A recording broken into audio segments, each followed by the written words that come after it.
कि बलात्कारियों के लिए फांसी या जेल, ये डिबेट था और मुझे लग रहा था कि शायद अगर 8-10 बच्चे आ जाएं तो कुछ काम हो जाए। हम लोग पहुंच भी नहीं पाए सब जगह, सलीम भाई हम लोग, लेकिन 20 बच्चे सामने आए और इतना अच्छा डिबेट हुआ कि जो हमारे निर्णायक थे, विशेषकर जो हमारे हिंदुस्तान के दैनिक हिंदुस्तान के और जागरण के जो यहाँ के ब्यूरो चीफ थे, उन्होंने कहा कि ऐसा हम लोगों ने कभी सोचा नहीं था। मैं कंडक्ट तो नहीं कर रहा था, लेकिन जब मैंने लास्ट सेशन कंडक्ट किया तो मुझे लगा कि ये बाराबंकी के बच्चे हैं। इतना बोल्ड, इतना जबरदस्त कॉन्फिडेंस, इतना खुल के बात, ये मुझे लगा कि जैसे कि एक बदलाव की हमें झलक दिख रही है।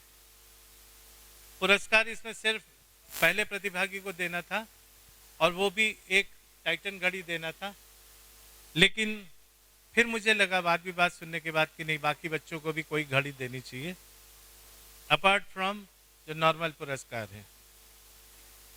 और इसमें निर्णायक मंडल में थे ब्रजेश दीक्षित, सतीश श्रीवास्तव, शोभित मिश्रा। और सांत्वना पुरस्कार इसमें 3 दिए गए और इतने करीब करीब इनके नंबर थे कि बहुत आश्चर्य होता था। मैं नीचे से शुरू करता हूँ। श्वेता सिंह पुत्री धीरेन्द्र सिंह, बाबा गुरुकुल अकादमी बाराबंकी। श्वेता सिंह पुत्री श्री धीरेन्द्र सिंह।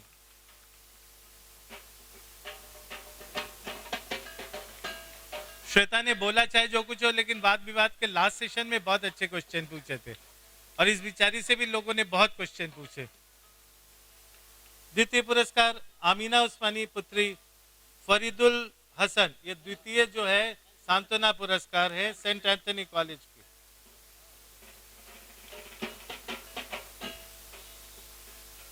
और पहला सांत्वना पुरस्कार जाता है शालिनी रस्तोगी पुत्री श्री राकेश नेहरू स्मारक विद्यालय बाराबंकी। शालिनी रस्तोगी, पहला सांत्वना पुरस्कार।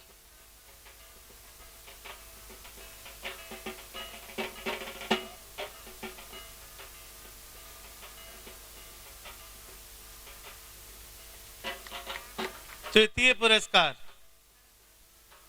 जयती चंद्रा त्रिपाठी पुत्री श्री लक्ष्मी निवास त्रिपाठी, झाबेरबा बालिका विद्यालय बाराबंकी।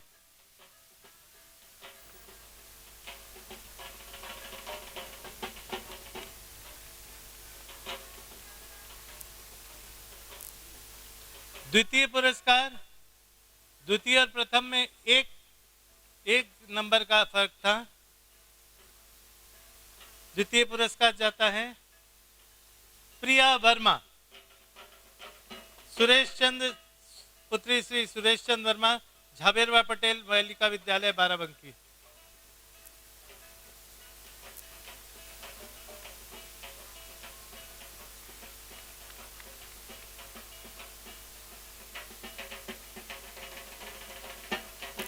बस बेटा। और प्रथम पुरस्कार के लिए जरा जोरदार तालियां हो जाए। बहुत गजब की पुरस्कार है। जी हाँ, वही तस्नीम फातिमा जैदी पुत्री हसन सद्दात जैदी साइंट कॉलेज बाराबंकी।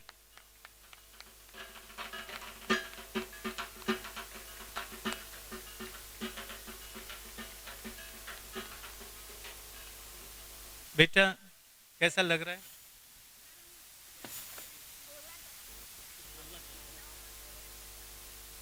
बोलना चाहेंगे? बोलने पे प्राइज वापस हो जाता है। हो जाए, लेकिन ज्यादा नहीं। 2 मिनट। 2 मिनट बहुत ज्यादा। 1 मिनट। अभी बहुत गुस्से में हैं लोग, कौन सुनेगा जो सही बात कहूँ। यहाँ चीखों में दब रही हैं आवाजें, यहाँ चीखों में दब रही हैं आवाजें, जरा ये शोर थमे तो कुछ बात कहूँ। Good evening everyone.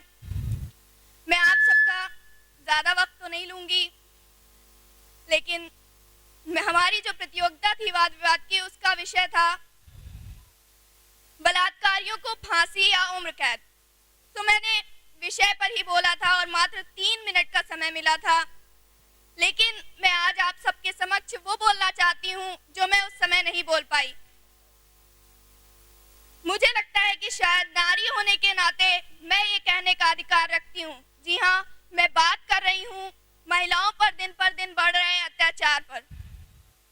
ये तो सर्वविदित है कि यदि माता सीता लक्ष्मण रेखा को पार न करती तो रावण कभी भी उनका हरण नहीं कर सकता था। आज यही कुछ समस्या हमारे समाज में भी है।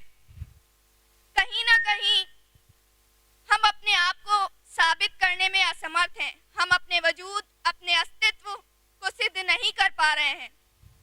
किसी भी समस्या के 2 पहलू और 2 समाधान होते हैं। इस समस्या के भी 2 हल हैं। या तो हम उन समस्त रावणों का नाश कर दें या अपने आप को बदल लें, अपने आप को सिद्ध करें। हम समाज की सोच तो नहीं बदल सकते, लेकिन अपने आप को बदल सकते हैं। अपने को इतना मजबूत, इतना दृढ़ बना सकते हैं कि इन समस्याओं का बलपूर्वक और दृढ़तापूर्वक सामना कर सकें और अबला नारी जैसे शब्द को बदल दें। यहाँ पर हम ऐसी परिस्थितियां ही ना उत्पन्न होने दें, वरना रावण तो बैठा ही है हरण करने के लिए। हम कितने रावणों का नाश करेंगे?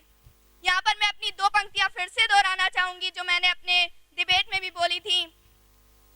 किस रावण की बाहें काटूं, किस रावण की बाहें काटूं, किस लंका को आग लगाऊं, घर घर रावण हर घर लंका, इतने राम कहां से लाऊं, इतने राम कहां से लाऊं। जय हिंद, जय।